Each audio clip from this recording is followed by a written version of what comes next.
Assalamualaikum warahmatullahi wabarakatuh. Bismillahirrahmanirrahim. Nahmaduka ya ghafuru ya syakuru. Masalli wa sallim barik ala sayyidina maulana Muhammadin wa ala alihi wa sahbihi asma'in nama ba'du. Sampean sing melarat ya cita-cita wae duwe dhuwit sing dadekno gampang salat. Lah nek sampean wis betah melarat, tapi kula melarat lah salat teng mriki lancar ya alhamdulillah. Jadi kan gak masalah, kan gak ada akibat apa-apa. Tapi ki aja mikir ngono, gara-gara melarat tembus tuk turunan iso wae anakmu sing buruh. Sampeyan ngalami hal yang tidak kamu alami. Lho kan mungkin saja saking kowe melarat terus anakmu sampeyan buruh di Jakarta sing roh sapa? Buruh ning wong sing ora salat. Ojo kok mentang-mentang kowe saiki gak ngalami, gak mikir anakmu. Lah iku termasuk harus kamu pikirkan juga. Niki syariat. Kowe kudu mikir apa wal yakhsal ladzina law taraku min khalfihim napa dzurriatan di'afan khaufu alaihim, tetep kudu mbok pikir. Mulane ketikane Kanjeng Nabi beja-bejane wong iku sing duwe dhuwit utawa pangkat sing yutahassanu bihi min dini, sing iso nggo bentengi napa agama. Lah anak kowe nglakoni ngono demi anak iku tidak ngurangi zuhud. Bahkan kok Nabi Khidir dadi panitiane anake sampeyan. Iku sing diceritakno teng Ashabul Kahfi. Ketika ana cah cilik anake wong soleh, abahe kabundut.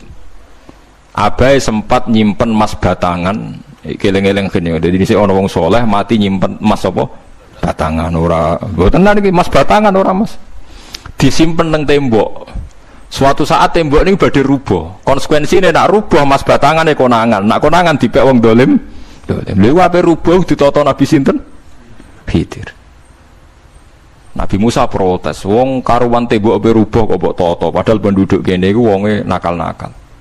Terus jawab Nabi Khidir seperti wa amal jidaru fakana lihulamaini napa yatimaini fil madinati wa kana tahtahu kanzul lahuma wa kana abuhuma sholihah. Dadi fatwa-fatwa zuhud sing berlebihan wong ra oleh nabung ngomong kosong, tak jamin. Itu ditentang oleh ulama-ulama syariat. Karena di cerita Ashabul Kahfi ini jelas kan, wong soleh nyimpen emas batangan ning tembok demi anake, keberlangsungan kesalihan apa anake. Ternyata dipanitiani Nabi Khidir supaya emas iki gak jatuh ke tangan-tangan orang zalim. Toh orang ini ketika nyimpen tetap disifati Allah wa kana abuhuma sholihah. Iku nang nunjukno nek wong soleh nabung iku gak ngurangi kesalehan. Tapi rasa mbok mafhum mukhalafah nek ora nabung ora saleh. Innalillahi wa inna ilaihi raji'un. Ora usah ngono, ora usah mbok jero-jero. Pokoke intine iku ana ayat wong saleh nabung iku gak ngurangi kesalehan. Wa kana abuhuma sholihah. Saiki wong do ora ngalim, sing fatwa zuhud berlebihan nganti wong sawangane duwe dhuwit dosa. Padahal mau dukung awake dhewe, paham nggih, sing fatwa ndukung napa? Awake dhewe. Keliru, pokoke barang berlebihan keliru. Lah sing seneng donya berlebihan. Nganti miliaran ku gak jelas hitungane. Ya nek cara kula sak sedengan misale sak rugen mati ya warisan piro kan? 50 juta. Piro? Mesin bubut anake cek kangelan. Maksudnya cek kangelan ngerjakno. Nah Mas sak karek ngedol lho. Mboten sing bener ya emas utawi ya tabungan lho. Mesin bubut padha karo ngeke penggawean. Mboten kula setuju mbek fatwane Ibnu Khaldun karena berdasar sejarah itu enggak ada nabi kecuali dari keluarga terhormat. Nah terhormat itu tadi terus kata Imam Ghazali sebetulnya ndak harus terhormat kamu jadi presiden atau bupati. Ada adnal mal, ini rungokno tenan. Ada adnal mal atau adnal jah yang yutahassanu bihi min dini supaya bisa menjaga agama. Lah sekarang kalau pertanyaannya gimana Gus kalau globalisasi itu tadi jangan-jangan misalnya kalau kita ngobong gereja di Indonesia misalnya terus masjid yang minoritas di negara lain diobong sebagai balasan perlakuan umat Islam mayoritas di Indonesia terus gentenan Islam sing minoritas di negara lain ditindak. Itu jangan-jangan kita termasuk sebab dan teori itu juga sah. Wong pangeran yo momo tenan, cara ora pangeran yo kapok tenan mbek teori iku. Cara ora pangeran. Makanya niku nyata, wong sahabat itu jenenge sahabat anyar-anyar Islam nggih over. Kados Ruhin Mustafa seneng-seneng kula atau over. Saking overe bedina misoi gereja, misoi watu pangeran niku. Jancuk watu kok disembah. Pangeran nopo watu jancuk watu disembah. Akhirnya wong kafir malah sepi jancuk pisan pangeran. Pangeran akhirnya kena kan? pangeran ya pangeran Allah akhirnya kena. Akhirnya ono syariat anyar. Wala tasubbul ladzina ta'una min dunillah fayasubbu wa adwam bi ghairi ilm. Mat sahabatmu aja oleh misoi pangerane wong kafir. Kurbane aku mat. Jadi jangan kira semangat tuh. Misalnya kayak Ruhin terus semangat ngiyakno aku ora ngiyakno kiai liya aku ora damuk kiai akeh. Dadi kabeh melane Nabi nate dawuh la yasubbur rajulu abahu.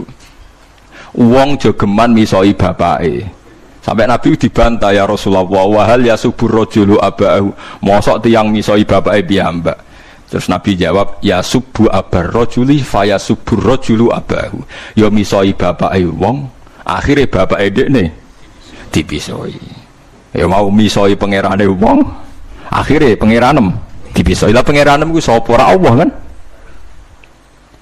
Nah, sistem global itu ya, teori itu ya mungkin. Jadi kalau Anda berbuat baik sama agama lain, mungkin agama lain berbuat baik sama kita. Di negara yang saudara kita minoritas, kayak di Bosnia, di Rohingya, di Phuket, di macam-macam, di Mindanao, mungkin bahkan di Amerika. Wong kendel ning Pulau Jawa perlu ditakoki, kowe kendel mergo mayoritas apa mergi yo? Mergo jihad. Sampe tak ceritani ini kisah nyata kula ndek kanca khusyuk era karuan. Nek ana ora salat giyeding era karuan. Islam apa Islam ra gelem salat ngene. Suatu saat dek niku uripe era karu-karuan akhire pindah ning Irian Jaya.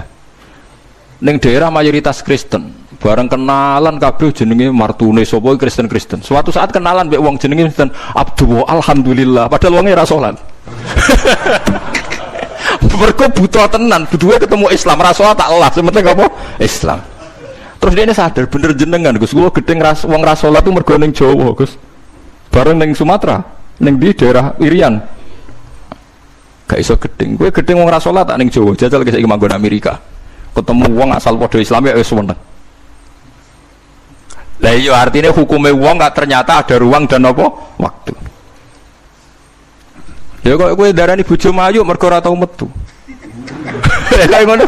Sore metu mesti tak ngerti kan waduh. Dadi wong ora ono sing bener asli paham iki cerita wong asli ora ono sing bener. Angger ana pembanding ya takobal apa napa? Minna minkum takobal apa? Ya kan. Mulane nganti dadi guyonan kena apa wong tuwa kok asring bojone do ucul mergo sing lanang ndelok bojone wong liya. Lali bojone sing elek terus dibarno. Ya tenan sebagian yang ngono tenan. Wong akeh sing diamuk sing lanang. Wong kok ayune ngono. Ngomong apa, Pak? Lha niku kanca kula tenan. Ngomong apa, Pak? Ya jujur wae jare sing lanang jawab. Masa wong jujur gak oleh jare apa? Wong jujur apa? Lah saiki sampean mulai mikir. Nak saiki ning Jawa ana wong Islam gak salat. Oke, kita gedeng atas nama fitrah agama. Roh wong minum ya gedeng. Tapi sebagian gedeng kita memang masalah kondisi. Buktine hal yang sama kowe ketemu Islam ra salat nak kowe ning Irian Jaya mbok ning Timor Leste kowe seneng. Pira-pira ketemu padha napa Islami. Senajan to ora napa ora salat. Iku mulane bener sak dur-dure ilmu wa faqa kulli dzi ilmin napa alim. Sak dur-dure wong alim mesti ana wong alim. Saya itu baca teorinya Imam Ghazali, Ibnu Khaldun, terus teorinya Salahuddin Al-Ayyubi memang teori itu saling pembanding dan itu mesti kesimpulan saya tadi walau la dafwahin nasan apa ba'dhum bibadin. Jadi semua teori ini saling melengkapi. Ya memang kalau ketika kita dewa-dewa no fakir, zuhud, enak, tanpa hisab ini seakan-akan kita seneng fakir mergo bebas hisab. Nah, tapi nak delok randi kekuatan bergening ambek non muslim terus ke apa salat kangelan. Lho nggih to, misalnya sampean buruh ning Jakarta. Posisi buruh, majikan ra salat kon nyupiri, wae salat ra mandeg pe opo. Nah, tapi nak kowe sing majikan buruh ra salat, wae mandeg kowe salat. Ayo malah salat, anutlah ra paham lah wis mamum. Gak tak pecat, selesai kan. Oh, tetap gara-gara melarat itu tetap ra iso aqomus salat. Nah, mulane ngaji ku sing imbang ya, aja pengagum kemiskinan. Melarat itu rasa mbok kagum-kagum biasa ae. Tapi aja mbok gedhingi dosa kowe kuwarat wong melarat napa gedhe wong melarat apa dosa. Tapi aja dukung, maksudnya wis ora usah didukung wis akeh malah menapa mbok dukung. Wah, malah parah, malah napa? Parah. Lah amar ma'ruf nahi mungkar itu syarat utama tadi ada adna malin, ada adna nopo jahin untuk yutahasson. Bukti ini semua nabi itu punya kekuatan sing dadekno enggak tersiksa. Ini ku ma ba'atsallahu nabiyyan illa fi mana'atin min qaumi. Allah tidak pernah ngutus nabi kecuali dari kasta tertinggi. Ya tujuannya ada sistem sosial yang menjaga. Lucu kan, wong Quraisy gudinge ngono mbek Kanjeng Nabi, tapi ora tau mateni mergo sungkan Abu Thalib. Sungkan sinten? Abu Thalib. Sayyid Abbas urung Islam, tapi nek Nabi dipateni ya ora trimo. Sampai Darunat Nadwa kebingungan carane mateni Muhammad tu piye ndekne keluarga napa Quraisy. Sampai ana iblis mendo-mendo wong ngene ae tiap desa ngirimno satu pemuda. Engko ben dame Muhammad berceceran, pe nuntut sapa nek sing mateni tiap desa duwe utusan sing mate kangelan. Mergo Nabi diutus fi manaatin mingkau. Nah ketika Nabi pindah teng Madinah niku asline nggih mboten wong asing-asing amat. Mergo tiyang Yasrib niku wonten suku besar jenenge Bani Najjar napa? Bani Najjar. Bani Najjar niku keluarga besar Nabi saking Sayyidah Aminah. Mulane teng berjanji diterangno ketika Sayyid Abdul Gerah niku mergo nilii keluargane mim Bani Najjar. Paham ya? Jadi intinya ya gadah manaatin min qaumi. Ngene ku Bani napa? Bani Najjar. Dadi napa jenenge sebutinu wa makatha fihim syahron yu'anu nasukmahu wa syaqwa. Iku suku napa Bani Najjar, akhwalihi min Bani napa Najjar. Dadi eling-eling. Dadi mboten saged. Mane sampean ya ora usah protes, kadang-kadang kena apa wong alim-alim ya rontok-rontok Gus, rontok-rontok mulya karepe ben rapati repot nemen-nemen. Misalnya kayak wong alim terus wong biasa total wino terus kon bubut ruhin, nah wae mulang wae kon apa bubut, ayo repot. Jadi kus pengeran apa orang ngono radiga. Saya itu gak pernah takut mati meskipun saya masih muda, karena saya bayangkan mati itu ya baik-baik saja. Ketika saya hidup ya gak tahu cara ngelola nyawa saya, kenapa kau gak pergi? Kamu tahu caranya ngelola nyawa kamu, kau gak mati sekarang, gak tahu kan? Tahu-tahu masih hidup kan, tahu-tahu diutang semacam-macam lah. Sebetulnya kita zaman hidup pun nggak tahu cara ngelola nyawa kita, cara kerja jantung kita, cara kerja paru-paru kita. Nanti setelah kita mati pun nggak tahu caranya hidup gitu lagi. Tapi anehnya kita, mosok manusia sudah dilemah iso hidup lagi. Memangnya kita sekarang bisa hidup karena kita tahu-tahu ya hidup. Ditekdir anak yang melarat, paese elek, orang lain ditekdir anak Kiai Gus Mulyo. Kita kan nggak pernah bisa milih bapak ora iso. Ngerti-ngerti anak Karmen, anak Karlan itu sudah gak tahu. Artinya gini ya, sudah ya Allah, ketika saya hidup ya tidak tahu kenapa saya hidup, pasti engkau yang menghidupkan. Ketika saya mati juga gak tahu kenapa saya mati, pasti engkau yang menghidupkan dan mematikan. Maka saya akan baik-baik saja di akhirat, karena ketika di dunia Tuhannya yang engkau, ketika di akhirat Tuhannya, dan sifat engkau tidak akan rubah, tetap arhamur rahimin. Makanya dulu wali-wali itu kalau mau mati ya santai aja. Sayyid Umar bin Abdul Aziz itu ulama-ulama dulu, kalau mau meninggal itu kalau keluarganya nangis marah besar.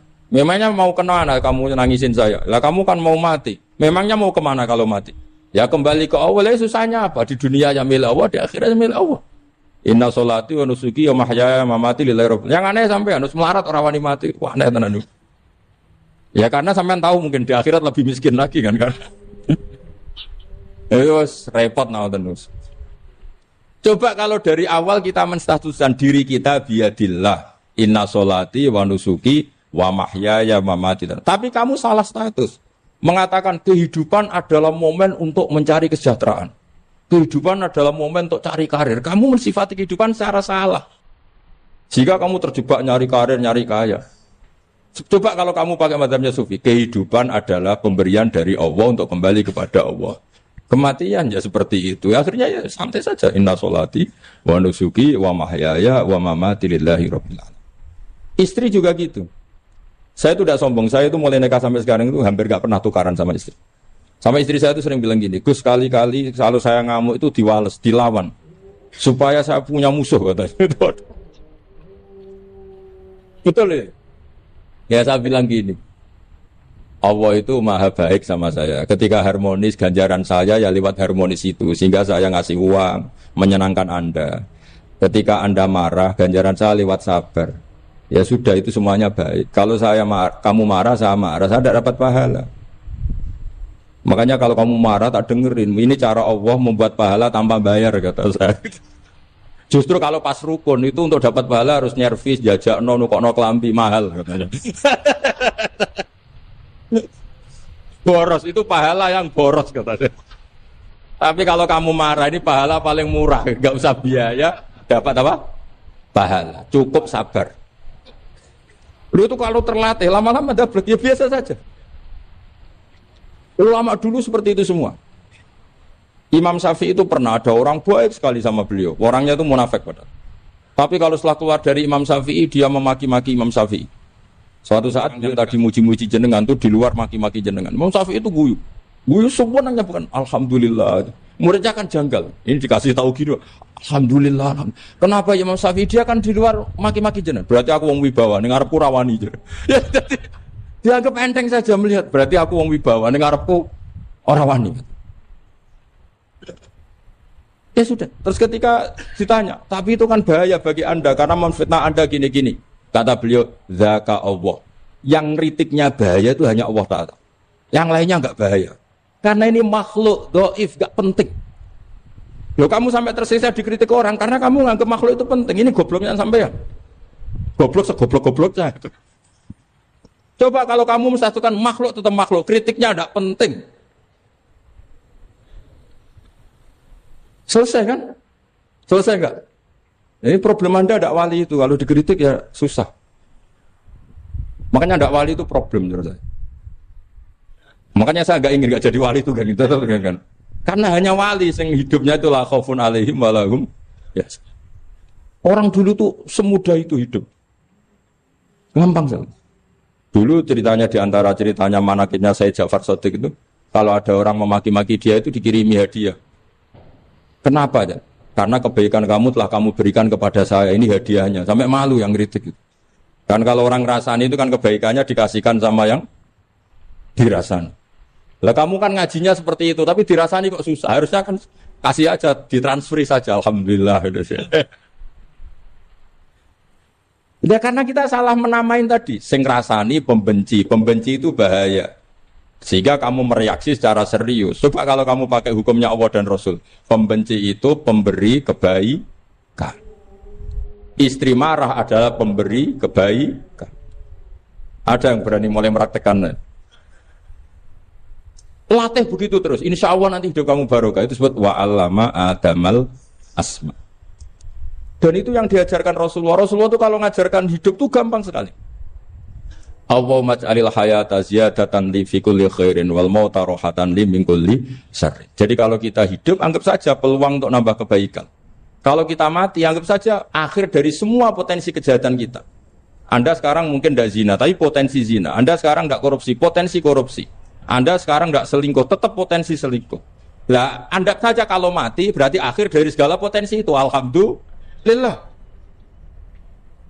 Makanya saya tuh nggak pernah takut mati. Karena saya misalnya saat mati ya saya nanti akan bilang, ya Allah, ini sudah mau mati berarti mau akhir dari segala potensi keburukan saya. Alhamdulillah. Makanya itu ulama-ulama dulu kalau ada preman mati, saya guys, tonggone ra gelem muni saya. Waduh preman kurang ajar. Saya guys, tonggone tetap ra gelem muni saya. Padahal kiai ini muni, saya guys pun mati pun mboten sakit macam-macam niki pasti. Karena dia dengan mati berarti rohatan mengkuli syarrin, keburukannya tidak terulang lah. Lah keburukan enggak terulang lagi itu saya apa buruk? Saya. Makanya kiainya minta saya nggih niki. Tonggone cek menengae. Saya nggih menengae. Makanya suatu saat kalau ada gitu kamu harus bilang apa? Saya pun mboten jahat malih pun mati. Jadi kayak apa coba? Coba sekali-kali statuskan kalau al-hayat adalah ziyadatan lana fi kulli khairin. Al-maut adalah rohatan lana min kulli. Sehingga kita hidup ya happy, mati juga happy, gak masalah. Terus kalau misalnya mendingin, tapi anak bojoku piye? Memang selama hidup anak bojomu bahagia. Petoke ya tambah musibah ya, Cok. Malah sombong lagi kamu, seakan-akan kamu Tuhan yang bisa mensejahterakan manusia. Wong isih urip kok bojomu wis ndonga muga-muga nang mati malah. Nah gak jelas termasuk dosane jenengan sedanten, senengane cerita Nabi Adam. Nabi Adam mbok critakno dosane, mulane do kualat. Wong nyeritakno bapake kok nyeritakno napa? Dosane. Mulane kata kiai kualat, wong bapake kok diler-ler napa? Dosane.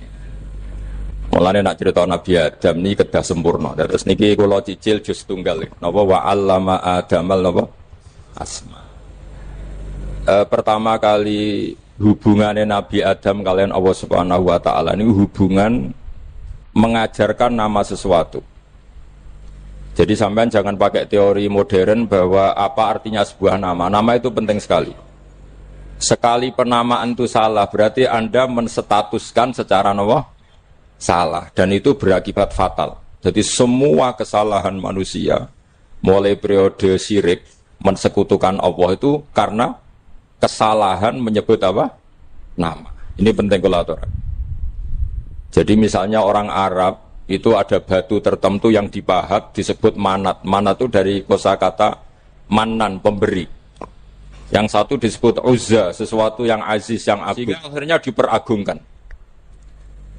Coba kalau misalnya manat dan lata itu ketemu orang Lasem, terus ditanyakan, ini batu apa ini? Dari Purwodadi apa dari Mojokerto, yang mahat siapa? Ini irungnya tidak pas. Ini matanya kok agak picek. Andekan distatuskan seperti itu, kira-kira disembah apa enggak? Enggak. Iki pas pembuatan ini pate protol terus digenti. Sehingga setiap kemusyrikan itu semua para nabi ngendikan inhiya illa asmaun sammaitumuha antum wa aba'ukum ma anzalallahu biha min sultan. Sebagian ayat ma anzalallahu biha min sultan. Bahwa kesalahan-kesalahan yang kamu timbulkan itu karena kamu kesalahan bikin nama. Makanya status itu penting. Nanti sampean tahu pentingnya yang saya katakan ini. Nanti setelah sampean mati, nanti mesti nyari saya karena kenangan ngaji ini. Ini Mas Atabik itu mas saya, beliau seorang dokter, tapi saya tidak akan bilang dia dokter, karena nanti anak cucunya inginnya jadi dosen. Tapi kalau saya menstatuskan dia turunan Mbah Sambu, babai wong alim. Wah anak putune arah alim isin. Tapi nak di status no pegawai negeri dosen, wah anak putune golek duit pikirannya kan. Karena status itu mengilhami, apa status itu? Karena itu yang dikenalkan. Makanya ini penting. Fir'aun ketika dianggap sebagai Tuhan itu karena dia berhasil menamakan dirinya orang yang nggak pernah sakit dan dia penguasa. Penguasa itu artinya apa? Dia memimpin sekian orang. Akhirnya dianggap Tuhan. Tapi ketika debat terbuka sama Nabi Musa, pertama, mohon standar mohon gimmick. Pertama kata Fir'aun, wama Rabbul Alamin. Lalu Tuhan kamu itu siapa? Kata Musa, yang menuhani langit dan bumi. Fir'aun masih bisa berargumentasi, setahu saya di bumi Tuhan hanya saya. Soal kemungkinan Tuhan Anda di langit, terus Fir'aun nyuruh Haman, ya Haman ibnili sorhal la'ali abluhul asbab as-samawati fa'attali'a ila ilahi Musa. Tapi kalau itu dibuktikan, nanti Musa pasti kalah. Karena kalau Fir'aun naik ke langit, pasti gak melihat Tuhan. Wong yang Nabi saja gak melihat, apalagi Fir'aun. Pasti dia bilang gak ada. Tapi apa yang bisa mengalahkan Fir'aun adalah argumentasi status. Kata Musa, Rabbukum wa Rabbu abaikumul awalin. Yang nuhani nenek moyang kamu. Artinya kalau Fir'aun Tuhan, itu berarti Tuhan balita. Karena mbah-mbahnya dulu tanpa Tuhan. Karena Tuhannya lahir terlambat. Akhirnya Fir'aun saat itu juga para pengikut Fir'aun langsung menjadi mukmin meskipun menyembunyikan imannya. Karena kalau Fir'aun Tuhan berarti mbah-mbahnya tidak punya Tuhan. Karena Tuhannya baru dilahirkan kemudian. Artinya gini, andaikan Fir'aun distatuskan al-maulud, orang yang dilahirkan, maka tidak akan ada orang yang menuhankan Fir'aun. Atau Fir'aun dibahasakan wujida ba'da alam yakun. Dia ada setelah dulu-dulunya tidak ada. Apapun hebatnya Donald Trump, apapun hebatnya Cleopatra, apa Fir'aun, semuanya itu wujidu ba'da alam yakun. Mereka ada dari tidak ada. Yang seperti ini pasti tidak Tuhan. Makanya Allah mengenalkan manusia itu sederhana supaya tidak pernah jadi Tuhan. Hal ata alal insani khinum minad dahri lam yakun syai'am mazkura. Manusia itu siapa? Ya manusia itu makhluk yang ada dari tidak ada. Dengan status itu enggak mungkin kamu tuhankan. Ini penting saya utarakan. Jadi buah gerakan Allah itu pasti dimulai salah penamaan.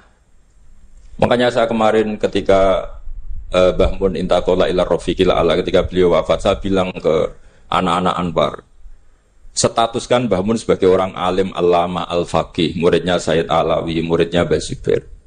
Sekali Anda menstatuskan beliau orang besar, tepaan santri sing mau luhur kepengin ditiru besar tok.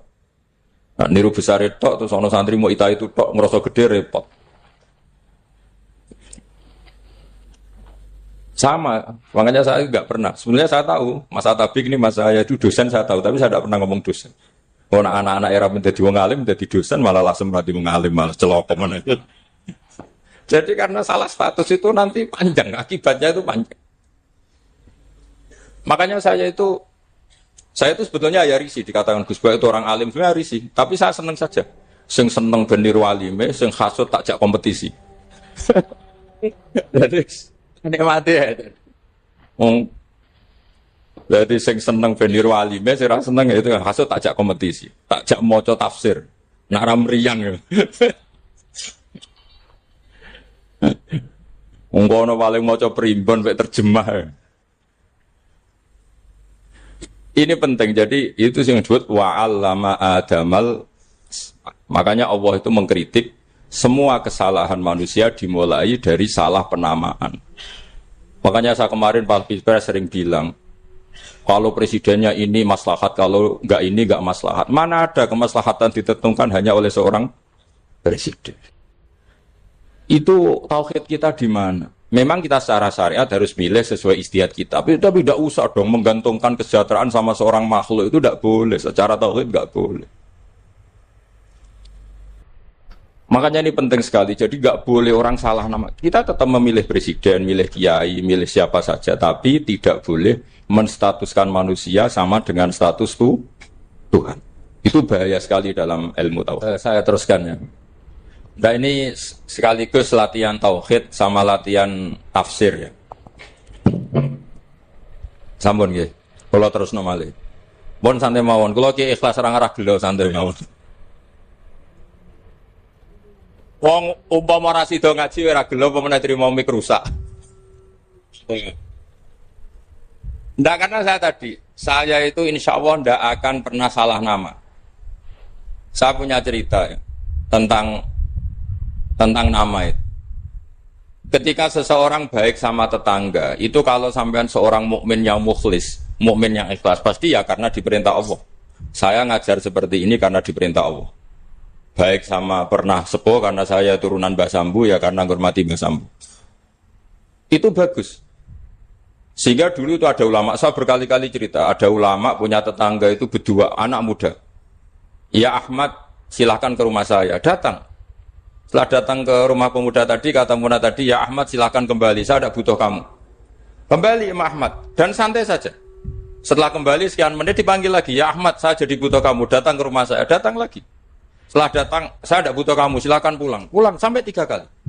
Itu Imam Ahmad senangnya bukan main, kelihatan ceria senang. Lama-lama muda ini tanya, ya Ahmad kenapa Anda tidak tersinggung, bukankah itu menyakitkan? Enggak kata saya. Tapi saya akan menyebalkan. Enggak kata saya. Kata Imam Ahmad, kenapa aja? Saya ini diperintah sama Allah, kan apik mbek tangga. Dadi nek mbok udang ya teko, mbok kon mulai ya mulai. Alhamdulillah iso nglakoni perintahe Allah. Dadi aku ora ono hubungane mbek kowe. Sehingga orang itu gak bisa didikte oleh di sekelilingnya karena ya hubungannya langsung sama Allah Subhanahu wa ta'ala. Jadi dulu itu orang jadi wali itu segampang itu. Kalau kamu kan enggak, hukum tentang tetangga itu kamu kayak orang kapitalis, kayak orang komunis, pakai teori sosial. Nak diapik yo apik, dielek yo elek. Itu kan pikiran PKI. Artinya satu perilaku sosial didikte oleh makhluk itu perilaku orang mukmin atau orang PKI. Itu orang PKI. Kalau orang mukmin ya mangkana yu'minu billahi wal yaumil akhir fal yukrim jarahu, kita baik sama tetangga karena diperintah Allah, sehingga kecewa ada kecewa ya santai saja. Imam Ahmad katanya, kenapa engkau tetap ceria?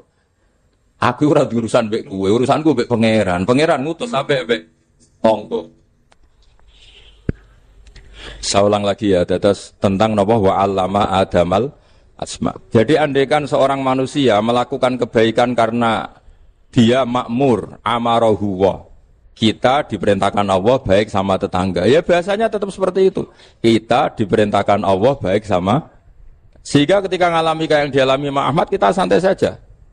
Ketika kita datang bi amrillah, ketika kembali ya bi amrillah. Sehingga ya sudah kita dapat pahala. Tapi kalau kamu kedikte secara sosial, maka kamu akan menjadi orang murahan. Yaitu seorang ulama didikte oleh anak muda yang kampungan.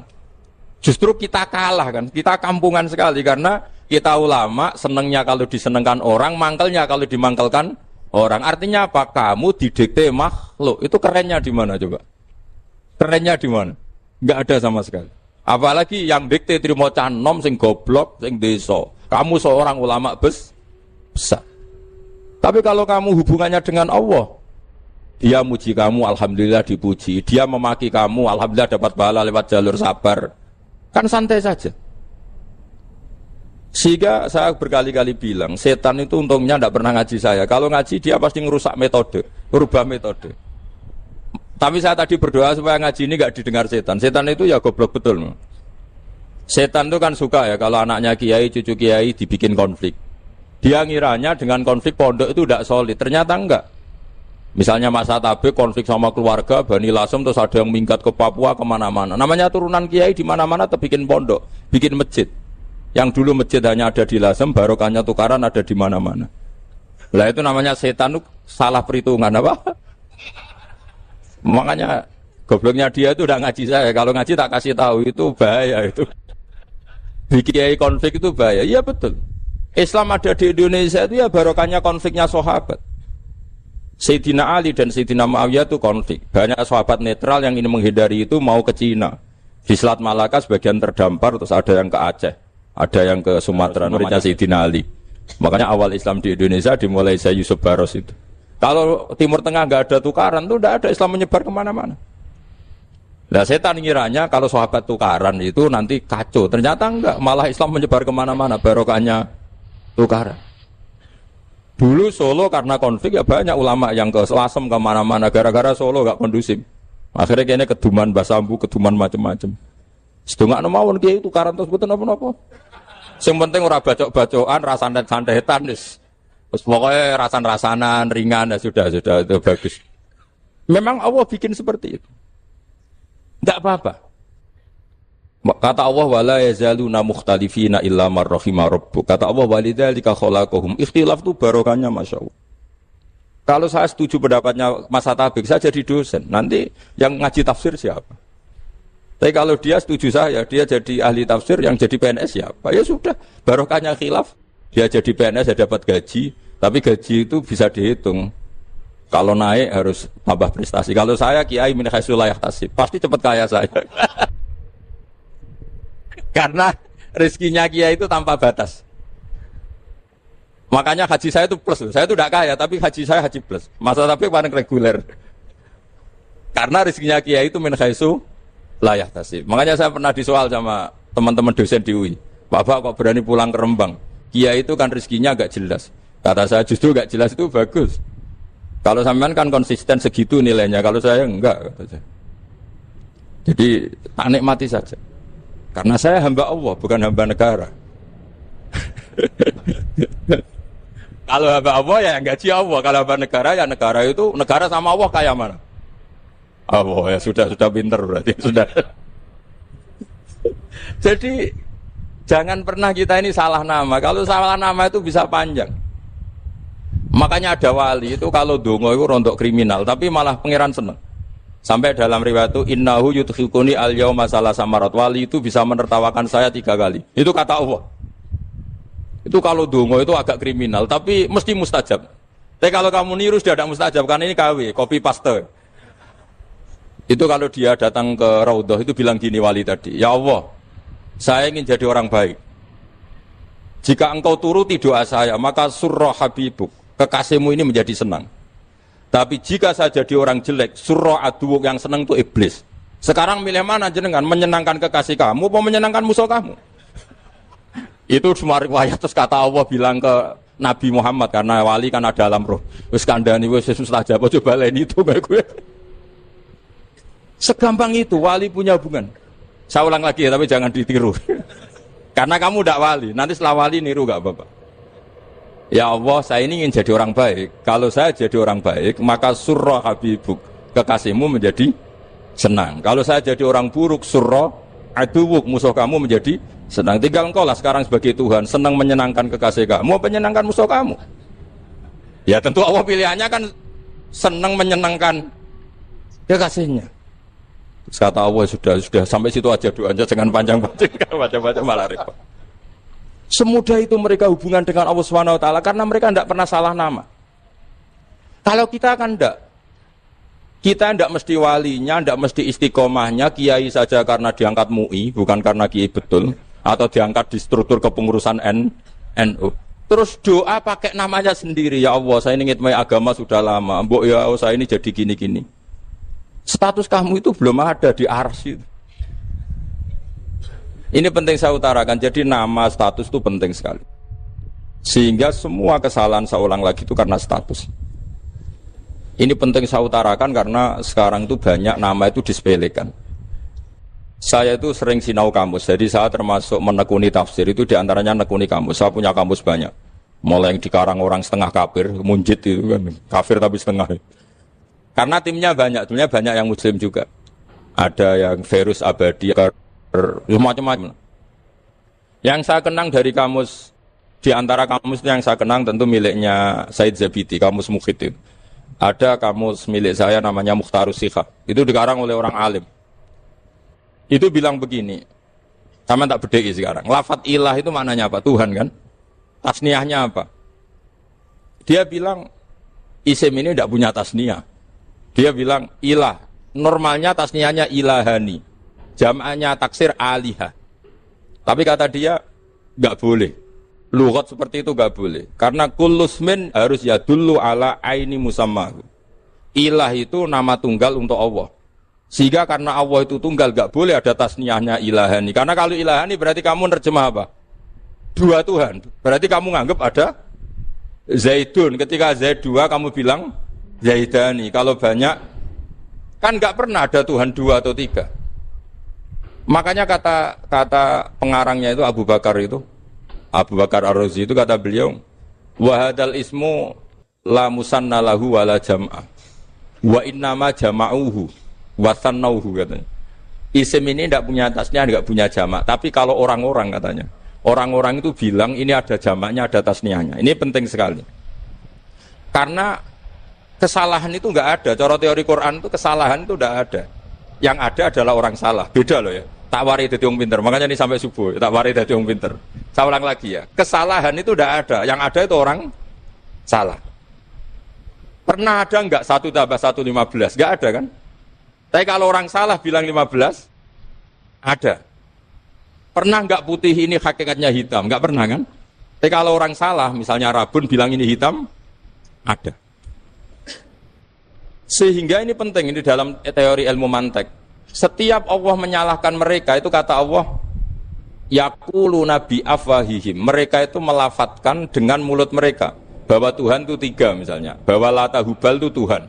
Itu kalimat yang keluar dari mulut mereka tapi tidak menunjuk hakikat. Makanya kata Allah, kaburas kalimatan takhruju min afwahihim. Sungguh kalimat itu kalimat kriminal betul yang keluar dari lisan mereka. Karena apa? Normalnya kalimat itu tadullu ala musammahu atau musammaha. Yang namanya kalimat misalnya putih yang menunjuk putih, hitam menunjuk hitam.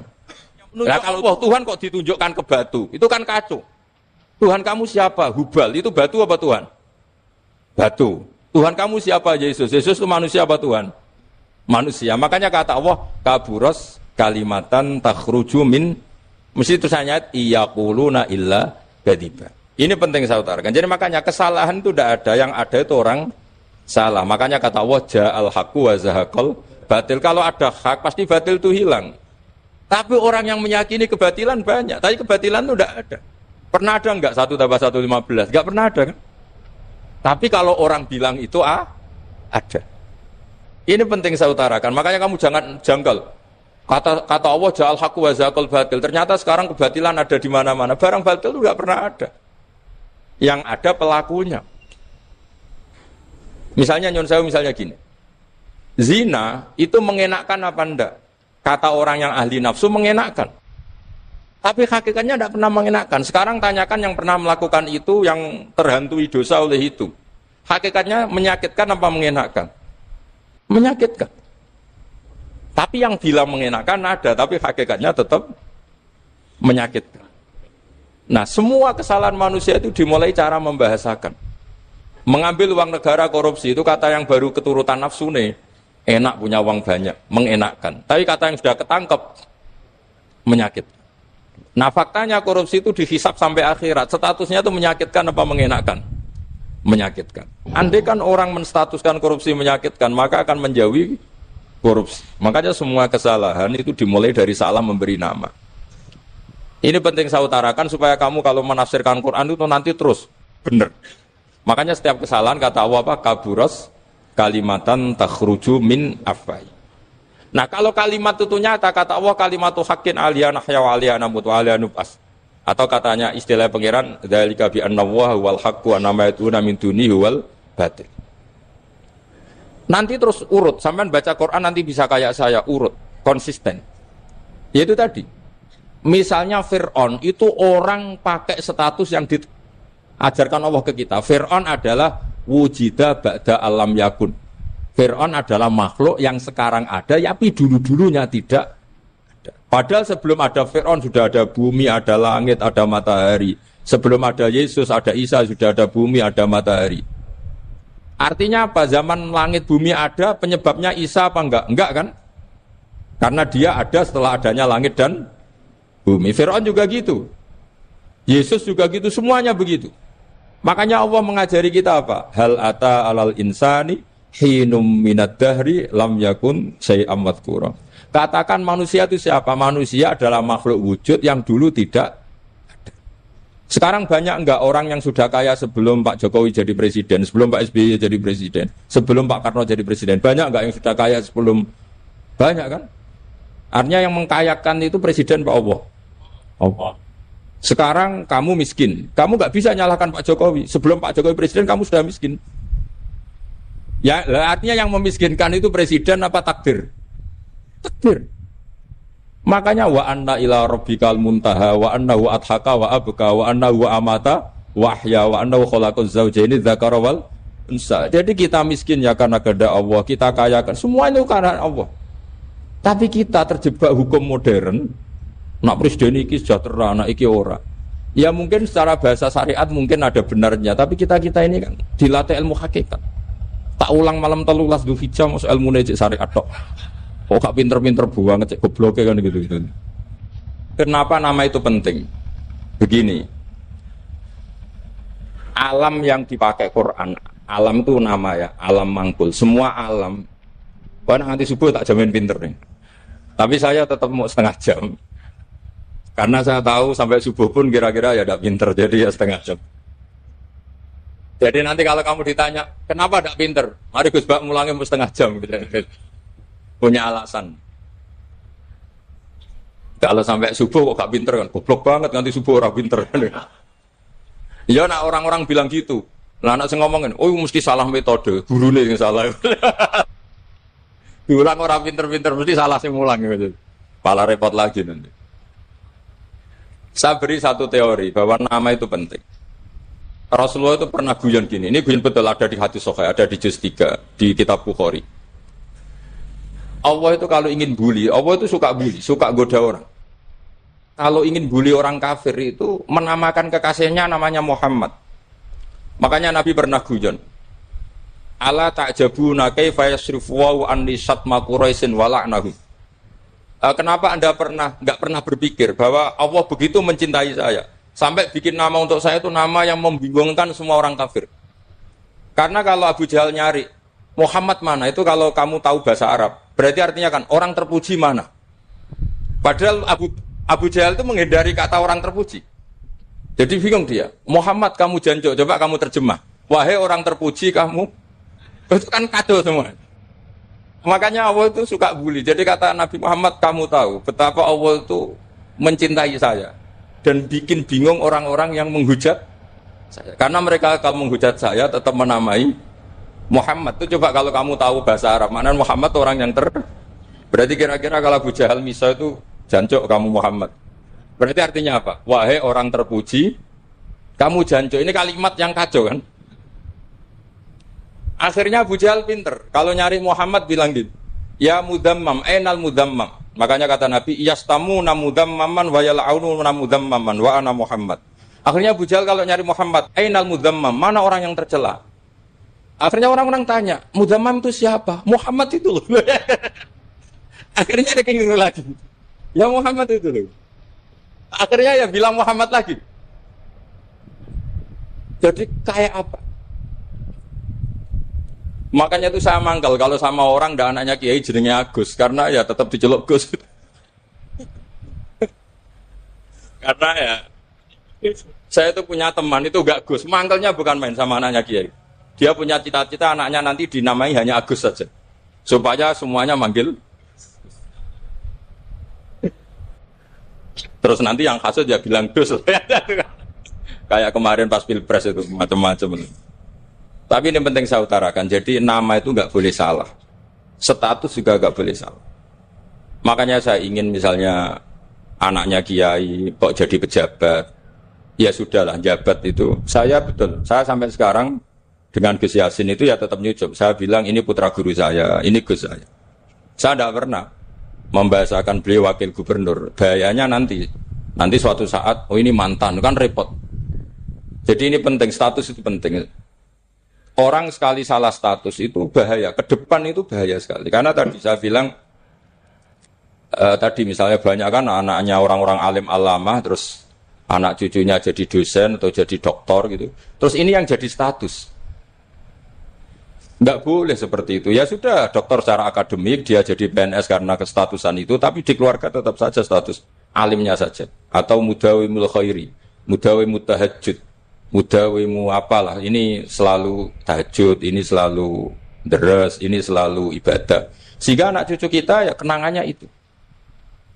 Anak-anak saya meskipun kecil itu jamaah terus, karena ya saya selalu jamaah. Dan saya melihat, kalau anak saya tanya, Pak, kenapa Bapak sholat terus? Ya saya bilang, sepantasnya jadi manusia sujud, cuma selama melok dudunya, melok nganggo. Pangeran dibayari ya ora gelem. Kata saya gitu, wong nganggo wong ya bayar. Lagi nganggo bumine pangeran ra bayar wis anggap ae sujud itu bayar kata saya gitu. Sehingga merasa sujud itu satu identitas. Ini penting saya utarakan karena tadi saya betul-betul mengenang istilah Allah wa 'allama Adamal asma. Semua kesalahan itu kata para nabi in hiya illa asma'un samaitumuha antum ba'atum. Kita membahasakan misalnya Presiden Amerika orang terkuat di dunia. Bagaimana mungkin orang terkuat kemudian nak gak mangan sedino lemes? Hebatnya ning ndi? Iku nak pas mules weteng enak agak ngising ya lemes. Hebatnya apa? Makanya Allah ketika menerangkan Isa itu tidak Tuhan, itu Allah sederhana cara ngendikan. Kana yakulani to amal masih ibnu Maryam illa rasul. Qad khalas min qablihir rusul. Wa ummuhu siddiqah kana yakulani to'a. Artinya kalau Isa itu tidak mangan ya lemes. Nak keluarkan ya kudu ngising. Lah terus mbok sembah terus piye? Jadi gak kebayang seorang Tuhan kemudian kalau gak makan tuh lemes. Berarti statusnya Isa apa? Orang yang lemes kalau tidak makan. Terus kamu Tuhan kan? Aneh gak? Aneh. Jadi andaikan manusia dengan status yang diterapkan Allah, yang distatuskan Allah itu pasti tidak ada yang salah. Karena yakulanit. Ini saya cicil juz 1 wa 'allama Adamal asma. Makanya kata Rasulullah, Allah tak jabuna kaifa yusrifu wa annisat ma quraisin wa dzamma. Ini penting, nama itu penting. Karena sekali nama ini salah, coba misalnya orang sepakat darani Fir'aun itu wujida ba'da alam yakun. Fir'aun itu ada yang dulu-dulunya tidak ada. Hal ata alal insani hinum minad dahri lam yakun say'am mat. Coba kalau kamu melihat, sekarang kamu hidup itu apa? Untuk sujud. Sujud itu murah, gampang. untuk mengenal Allah. Allah itu gampang kita kenal karena Allah itu adzaru minadz dzahir. Adzaru dzahir itu Allah, zat yang begitu jelas. Lah mati itu mau apa? Ya menuju Allah. Hidup menyaksikan Allah, mati menyaksikan Allah itu nyaman. Yang menjadi tidak nyaman karena kamu salah bikin status. Hidup untuk menggapai cita-cita, untuk sukses. Tek wong komo yo muni ngono, lonte yo muni ngono, copet yo muni ngono. Rumangsamu sing men bahagia aku ku ya tok. Rumangsamu sing men duwe akeh ku tok. Coba copet kamu tanya, kenapa kamu nyopet? Ingin punya uang banyak. Terus kiai tak kok sering dakwah kena opo? Repot to. Ngajape ngono maksudnya. Tapi nak jawab dakwah nyebarno Islam, aku ora dibayar apa-apa. Waras berarti, kenapa? Ini penting saya utarakan, makanya saya itu mau ngajar itu diantara itu. Al ismu ya dulu ala musamma. Maka itu hebatnya Quran. Quran itu ketika menjamakkan kata ilah itu diulang. Qul law kana ma'ahu alihatun kama yaqulun kata Allah. Karena lafaz ilah itu tidak boleh dijamakkan. Itu jamak kriminal. Loh kok tidak kriminal gimana coba? Kalau zaitun itu satu, boleh enggak kamu mengatakan ja'a zaitani? Enggak boleh kan? Kalau zaitun satu, boleh enggak kamu mengatakan ja'a zaituna? Enggak boleh kan? Sama ilah itu satu apa dua? Satu. Boleh enggak kamu katakan ilahani dua Tuhan? Enggak boleh. Makanya Allah kalau mengatakan alihah itu qul law kana ma'ahu alihah, andekan, lau itu andekan. Itu aja masih ditututi kama yaqulun, sebagaimana mereka katakan. Karena lafaz ilah itu tidak pernah punya jama' alihah. Makanya Allah mengatakan qul law kana ma'ahu alihah, masih ditambahi kama yaqulun, tapi itu kata mereka kira-kira gitu. Maka kenangan saya sama Mbak Turehan, saya ini masih pernah cucu sama Mbak Turehan karena saya mbah saya kandung namanya Fatimah, itu abahnya itu orang sini, Fakhriyas itu. Ibunya itu orang Kudus, makanya saya ini ya turunan Kudus, turunan Tas. Itu kalau Batu Rehan, kalau hari kematian Yesus, itu kan ditulis hari wafatnya Yesus. Batu Rehan kan tentu meyakini Yesus itu Isa itu tidak mati tapi makanya di kalender Kudus sampai lihat itu kan, matinya Sibah Isa kan ada dalam kurung Sibah Isa. Jadi yang mati itu Sibah Isa. Karena kalau yang mati Isa kan menyalahi Quran wa ma qataluhu wa ma salabuhu walakin subyalah. Maka ditulis kematian Sibah Isa. Hanya Almanak Kudus, yang lainnya enggak karena sudah ikut bahasa nasional. Saya pernah agak bantah dulu, saya masih ditulis gini saja, kematian Yesus dalam kurung katanya. Jadi ono. Karena saya ini teori Quran. Quran itu kalau ada bahasa salah, itu diulang. Qul law kana ma'ahu alihatun kama yaqul. Karena enggak benar, jama' alihah itu enggak benar. Bagaimana mungkin sesuatu yang satu dijamakkan? Coba kamu bisa mengatakan zaituna karena zaitnya banyak. Kamu punya tamu rojulun. Kalau orang banyak rijalun. Kamu melihat satu masjid, masjidun. Kalau masjid banyak, masjid. Masalahnya Tuhan itu tidak pernah banyak, mau satu. Makanya itu hebatnya kamus-kamus yang dikarang orang alim. Bahas tasniahnya ilahun itu lam yujad katanya. Tapi wajaduhu wasammuhu. Tasniah ini enggak ada secara hakikat, tapi mereka ada yang menjamakkan, yaitu mereka-mereka yang salah. Makanya tadi dalam ilmu mantek, kesalahan itu tidak pernah ada, yang ada adalah orang yang salah. Jadi kesalahan itu tidak pernah ada. Yang ada adalah orang yang satu tambah satu pasti dua. Enggak mungkin empat. Empat enggak ada, lima enggak ada. Tapi orang jawab salah, banyak. Nah, itu namanya ilmu.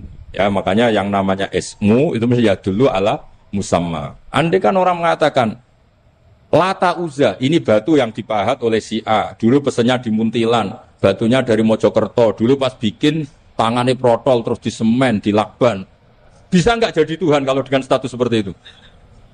Fir'aun misalnya, dulu nggak ada, lahir ngompolan, tahu retoretan, ciliknya malah tahu tipes. Terus tua-tua jadi pangeran, aneh nggak tuh?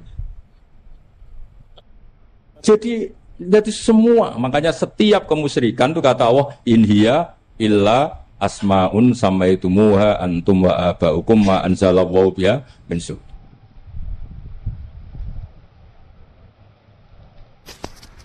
Pulau kenangan cerita dari Mbah Mun yang paling saya kenang itu gini. Dulu ono santri nakal. Biasanya ora dulu tok, saiki luwih akeh, tapi sawangane cerita kan kudu dulu karena sejarah itu syaratnya harus diomongkan dulu. Ajane aku rada kecewa mek sejarah iku, dulu ono santri nakal, saiki luwih akeh. Niku kepengen nginceng ninge mergo ning wayu. Niku dhisik jarang ning sepeda motor ngalor ngidul ning Pasar Bangilan jarang. Dadi nek kepengen roh iku kudu dadi bakul banyu.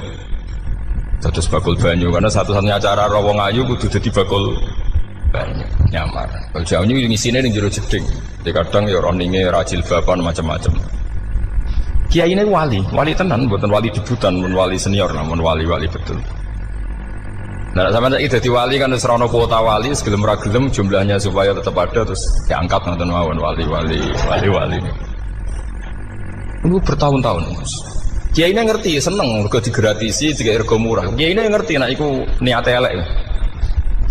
Suatu saat gak ada perkembangan, santri ini mulai gremeng karena gak direspon. Diceluk ke kiai ini. Dia pentok anakku, nggih yai. Kowe salat ning Masjid Haram saf awal 40 dina jamaah mbok saf awal. Nggih yai. Kok bar tak rabekno anakku. Nggih. Seneng salat. Hari pertama ya demi dapat istri, hari kedua terus. Suwe-suwe ku ku nyaman. Betapa nikmatnya sujud, nikmati rukuk terus nyaman. Saking nyamannya itu berkebutuhan salat di saf awal. Bukan karena cewek tadi. Bareng hari ke-40 diparani mbek kiai ini. Aja mulai tak rabekno. Lho. Mboten saged, Mbah. Jare nek wis salat 40 dina tak rabek. Oh, mboten salat jadi montok cawe tok. Mboten. Mboten. Ngenyak wong salat jadi dijoli. Jadi orang enggak bener itu kadang ya jadi bener. Jadi wali kadang daftarnya lewat bakul banyu. Terus kadang rodok delok wong wedok sithik-sithik, tapi nek pangeran ngangkat kira kurang coro. Dadi wali jane iki. Akhirnya kiai ini sing nangis. Cung gelem lek cok aku pede mantu wong. Iki gak gelem tenan. Ngenyak wong salat diterima dijoli. Gitu. Wah, itu luar biasa. Terus malah ini ngaji ya. Terus ngaji talqinul fikri bahwa pada akhirnya sing paling dhuwur teng hati dar la ilaha illallah. Nah, saya punya trik, punya cara untuk sampean supaya la ilaha illallahnya itu sah dan meyakinkan. Cara hakim itu sah dan kitab yang sering dibaca Mbah Mun diantaranya untuk kalimat itu kitab Zadul Ma'ad. Iku nak nerangno la ilaha illallah niku luar biasa. Itu kitab kesayangannya Sayyid Abdul Al-Haddad. Beliau ngendikan di antara kitab kesukaan beliau selain Ihya itu kitab Zadul Ma'ad. Itu beliau kalau ngendikan bihadihi, maksudnya bihadil kalimah ussisatis samawati wal ardu. Jadi langit bumi dibikin. Jadi beliau mulai berpikir pertama gini, surga dibikin dengan segala kemewahannya. Itu bagi yang tasdik liman saddaqa bila ilaha illallah wa liman amana bila ilaha illallah. Neraka yang dibikin sebegitu ekstrim sampai anak wong dicemplungno ngenteni 70 tahun lagi ceblok. Wah, itu ora kebayang carane gawe. Entakno bego kan itu. Jadi barang nak diceblokno ning neraka iku cebloke tok ngisor ngenteni pinten? 70 tahun. Makanya kemungkinan keluar dari neraka itu kecil. Agak untuk syafaat itu kecil. Wong wis ora iso kebayang kan? Itu pun diciptakan untuk yang menolak dalil. Jadi surga dibikin ya lihadil kalimah, neraka dibikin juga lihadil kalimah. Jadi hadil kalimah itu mizan, ini ukuran. Yang nerima masuk surga, yang menolak masuk neraka. Hisab juga gitu, ada hisab itu ya karena kalimat la ilaha illallah. Orang kafir itu nanti tidak dihisab. Nah, cara Ibnul Qayyim, hadisnya nggih ngoten. Ulaikal ladzina kafaru bi ayatina rabbihim wa liqaihi fahabitas a'maluhum fala nuqimu lahum yaumal qiyamati wasna. Ya lucu tuh, masa Fir'aun dihisab. Kan sekaruan rokok kan. Jadi hisab itu nanti itu yang enggak jelas-jelas. Makanya sampean harus hati-hati, itu potensi dihisab. Jadi yang jelas itu ada hisab. Masa kanjeng Nabi dihisab kan tidak mungkin. Nabi Ibrahim masa dihisab. Fir'aun masa di, karena yang jelas surganya tidak dihisab, yang jelas nerakanya juga enggak dihisab. Tapi nak sing pengajian yo teko, dangdutan yo teko lah ini yang ini yang itu. Ya itu hisab itu. Dulu biskop yo bayar, mlebu masjid yo bayar. Cuma ada biskop 10.000, nak masjid 2.000. Itu ya hisab itu nanti. Jadi orang kafir yang karuan kafirnya itu istilah Quran fala nuqimu lahum yaumal qiyamati wasna. Nah, artinya ada hisab juga tolak ukurnya la ilaha illallah. Terus wabihadil kalimah bu isatir rasul. Karena kalimat ini rasul diutus untuk melatih la ilaha illallah. Jadi kalimat ini luar biasa.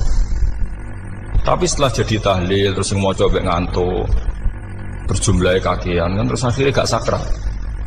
Akhirnya lewat di komentar suwi temen. Pemenang nak sing mimpin tahlil wong tuwek terkenal suwi lagi tahlil dipimpin Mbah niki sing mburi mesti sambat wah suwi mesti. itu kriminal kita, itu kesalahan kita. Kalimat yang harusnya jadi tolok ukur surga neraka itu ukurannya kalimat itu. Kemudian kita nganggap kalimat itu sebagai kalimat yang apa? Problem.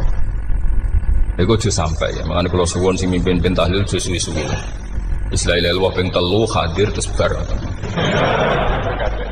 Nanti niku semua ijazahnya hanya 3 kali itu kok udah dipirang-pirang niku.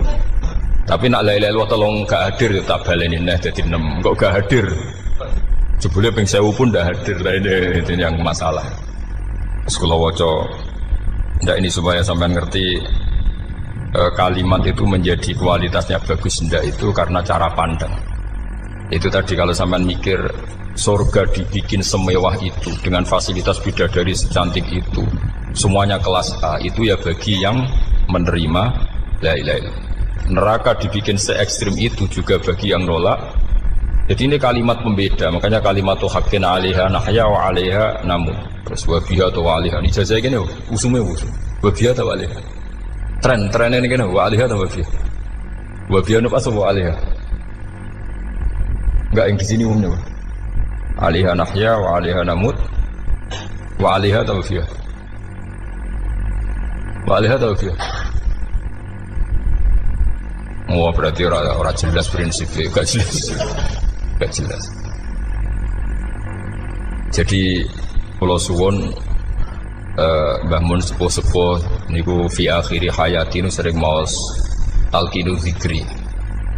Karena memang beliau ingin di akhir hayatnya juga kita semua nanti di akhir hayatnya semuanya min ahli la ilaha illallah Muhammadur Rasulullah. Dan itu dimulai dari sesuatu yang sangat-sangat ilmiah.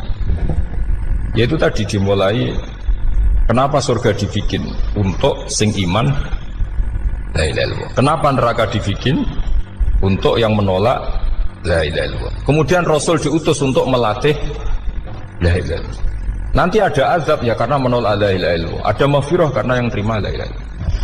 Makanya istighfar, kalau cara oleh istihad, niku istighfar itu setelah la ilaha illallah cara kula oleh istihad. Di beberapa Indonesia itu Toreko punya istighfar dulu baru la ilaha illallah. Tapi banyak ulama yang berpendapat dibalik, la ilaha illallah dulu baru. Karena istighfar itu didengar Allah itu setelah tauhidnya benar. Ini cara madzhabnya Abul Hasan apa? Asyadzili, yaitu fa'lam annahu la ilaha illallah baru wastaghfir li dzambika ai li hadhil kalimah. Karena orang bisa dimaafkan itu berdasar kalimat la ilaha illallah. Misalnya begini ya. Orang kafir itu kafir terus sampai 70 tahun. Sekali melafatkan la ilaha illallah itu yughfar lahum ma qad salaf. Jadi kullil ladzina kafaru iyantahu yughfar lahum ma qad salaf. Artinya orang kafir itu belum pernah tahlil, belum pernah istighosah. Ya belum pernah istighfar, tapi sekali melafatkan la ilaha illallah secara sah langsung yughfar lahum ma qad salaf. Berarti dulu mana la ilaha illallah sama istighfar untuk kepentingan dimaafkan Allah?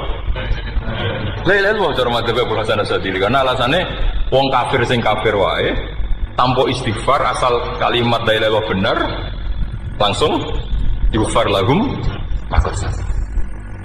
Jadi cara pikirannya Abdul Hasan Asyadzili itu la ilaha illallah yang benar dan kamu baru istighfar nanti insya Allah pasti dimaafkan bihaqi la ilaha illallah. Jadi fa'lam annahu la ilaha illallah baru wastaghfir li dzambika bihadil kalimah karena sahnya istighfar setelah kalimat ini sah. Itu orang kafir yang kafir berpuluh-puluh tahun itu langsung diberi bonus sama Allah yughfar lahum ma qad salaf. Nah ukuran iyan tahu pakai apa coba? Dari para wong kafir nak kowe mendo sangka kekafiran ukurannya pakai apa? La ilaha illallah. Sekali la ilaha benar langsung yughfar lahum ma qad salaf. Makanya ketika ya Ja'far Shadiq, Sayyid Ja'far Shadiq beberapa lama arja ayatin fil Quran adalah qulil ladzina kafaru iyan tahu yughfar lahum ma qad salaf.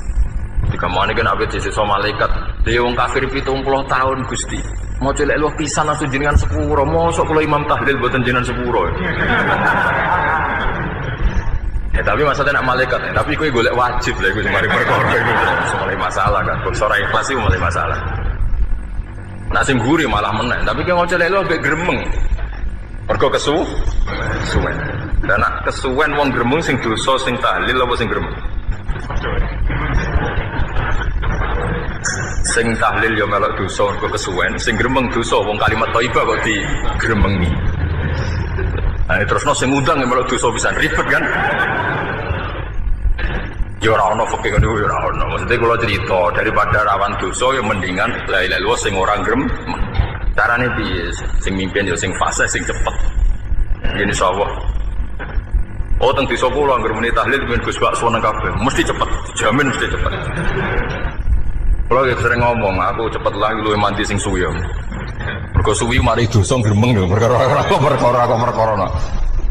Nah kiai-kiai kan do sungkan mek kula. Nah teng adat masyarakat kan anggere sampai Gus sampai anak kiai kan sungkan dadi kiai-kiai sing tua-tua akhirnya melok cepet. Dan ini harus diilmoni. Saya ulang lagi ya. Sebetulnya dalam Thariqah Syadziliyah itu la ilaha illallah dulu baru istighfar. Alasannya apa? Sikhatul istighfar itu ba'da sikhati la ilaha illallah. Jadi dia bawa nggih, qulil ladzina kafaru iyantahu yughfar lahum ma qad salaf. Saiki intiha anil kufri, berhenti kekafiran dengan kalimat apa? La ilaha illallah. Itu langsung yughfar lahum ma qad salaf. Dan Allah ngendikan fa'alam annahu la ilaha illallah baru wastaghfir lidzambik. Ai bihadil kalim. Artinya gini, bisa saja istighfar kita itu tidak didengar Allah karena tauhid kita tidak pernah benar. Mau ngelafat notok tapi tauhidnya tidak benar. Maka terus dibulutuhkan latihan-latihan dari ahlul